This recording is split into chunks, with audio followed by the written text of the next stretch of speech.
अगर आप 10th class के स्टूडेंट हैं और आप बिहार बोर्ड मैट्रिक ठीक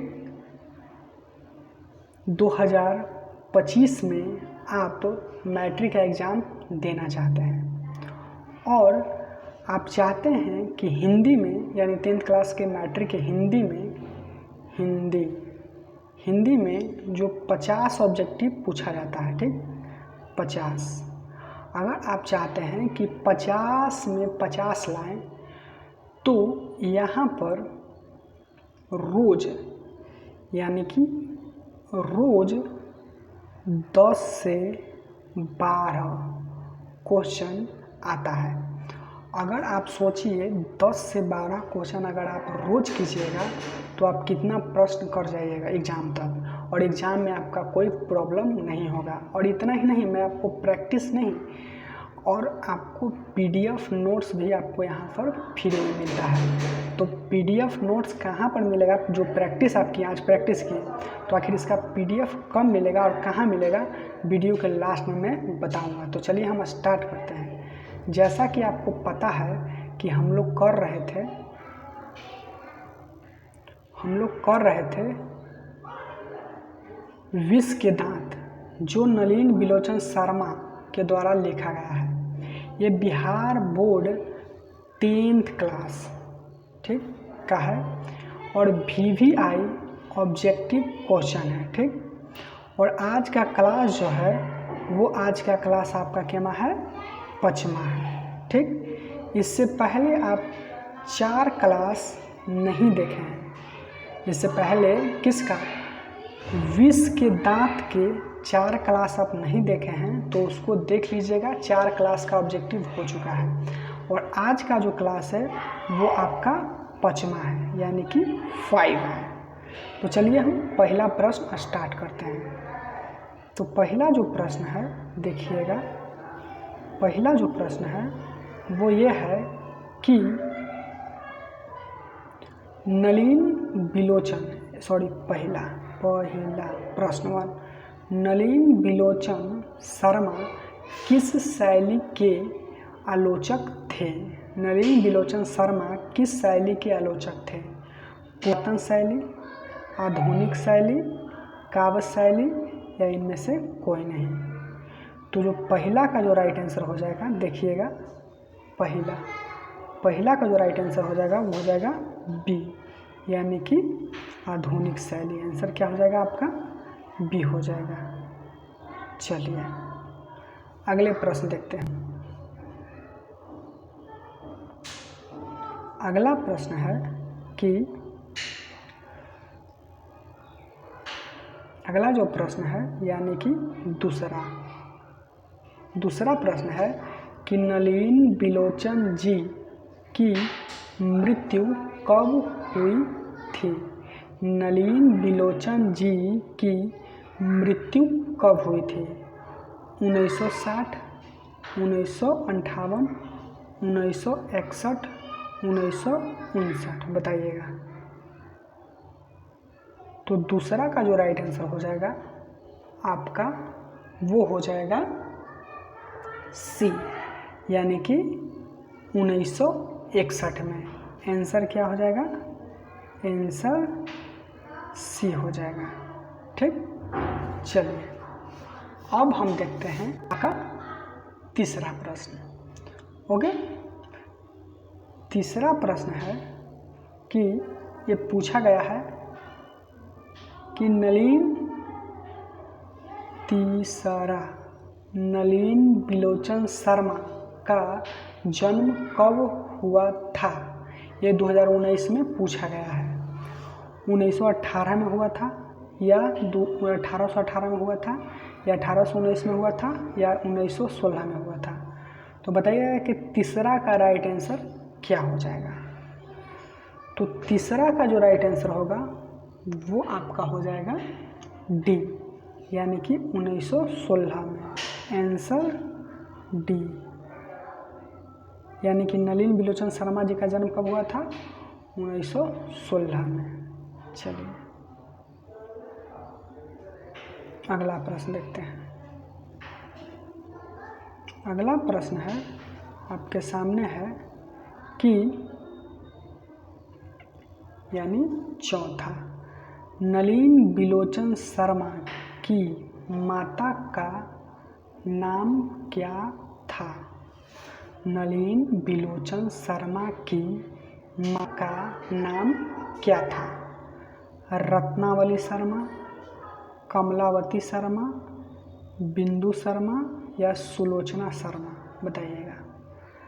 तो चौथा का जो राइट आंसर हो जाएगा वो आपका हो जाएगा, राइट आंसर डी हो जाएगा। सॉरी डी बोल रहे हैं, रत्नावली ना था जी। चौथा का जो राइट आंसर हो जाएगा वो हो जाएगा रत्नावली शर्मा। आंसर क्या हो जाएगा आपका? ए हो जाएगा। ठीक, चलिए अगला प्रश्न देखते हैं। पांचवा प्रश्न देखते हैं।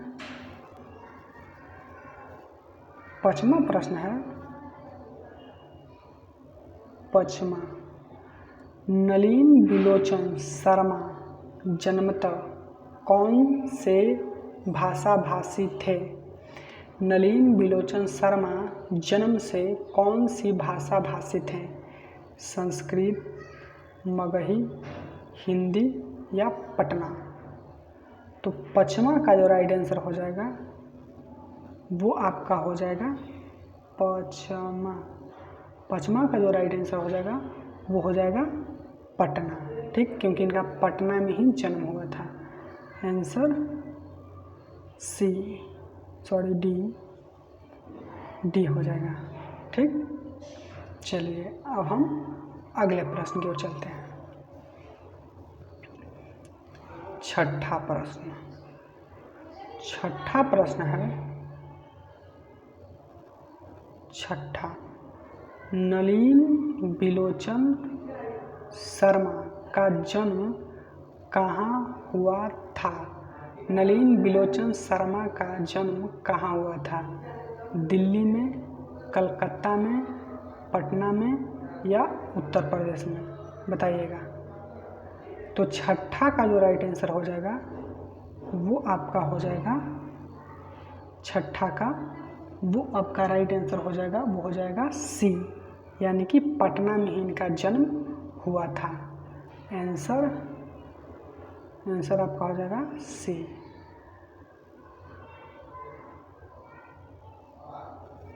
चलिए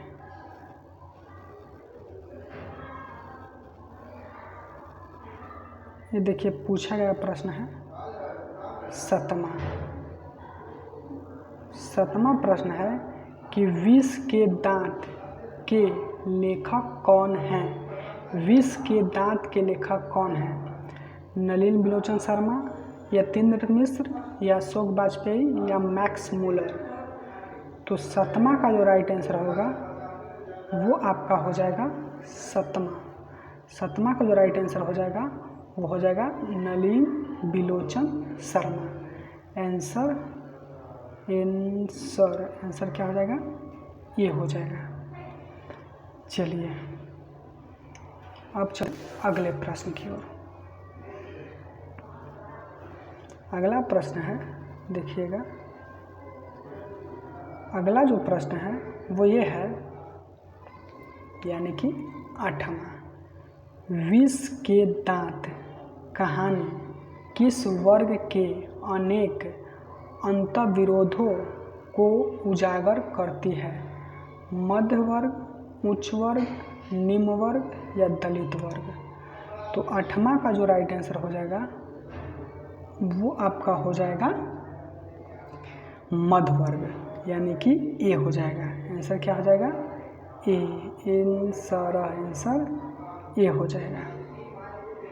चलिए अब हम देखते हैं अगला प्रश्न। ओके, अगला प्रश्न देखेंगे। आपका जो अगला प्रश्न है वो है कि यानी 9वां प्रश्न, विष के दांत के लेखक कौन हैं? विष के दांत के लेखक कौन हैं? नलिन बिलोचन शर्मा, यतीन्द्र मिश्र, अशोक वाजपेयी या मैक्स मुलर? तो नौमा का जो राइट आंसर हो जाएगा वो हो जाएगा ए, यानी कि नलिन बिलोचन शर्मा। आंसर हो जाएगा ए। ठीक, अब देखते हैं 10वां प्रश्न, यानी कि आज के लास्ट प्रश्न। अब हम बता देंगे कि PDF भी कहाँ मिलेगी। ठीक, इसका PDF यानी 10वां प्रश्न है कि विष के दांत समाज के किस वर्ग की मानसिकता उजागर करती है? विष के दांत समाज के किस वर्ग की मानसिकता है? उच्च वर्ग के, निम्न वर्ग के, मध्य वर्ग के या निम्न मध्य वर्ग दोनों के? तो बताइएगा। तो 10वां का जो राइट आंसर हो जाएगा वो आपका हो जाएगा 10वां का जो राइट आंसर हो जाएगा वो हो जाएगा सी, यानी मध्य वर्ग के। ठीक, आंसर क्या हो जाएगा आपका? सी हो जाएगा। ओके, तो आज की वीडियो में इतना ही। अब बताते हैं कि PDF कहाँ मिलेगी। तो PDF के लिए कुछ नहीं करना है, आपको वीडियो के डिस्क्रिप्शन बॉक्स में जाना है और वहाँ पर लिखा रहेगा PDF, फिर लिखा रहेगा LINK लिंक, और इस तरह से बुल्लू रहेगा, बुल्लू पर क्लिक कीजिएगा तो आपको PDF डाउनलोड हो जाएगा और डाउनलोड करके आप रिवीजन भी कर सकते हैं। तो आज की वीडियो में इतना ही, तब तक के लिए अगली वीडियो मिलते हैं। और एक बात और कि यहाँ पर 9th, 10th, 11th और 12th का तैयारी फ्री में होता है। नोट्स PDF बिल्कुल यहाँ पर फ्री मिलता है। तो अगर आप तैयारी करना चाहते हैं तो खुद जुड़े, अपने दोस्तों को भी जुड़े। आज के वीडियो में इतना ही, तब तक के लिए धन्यवाद।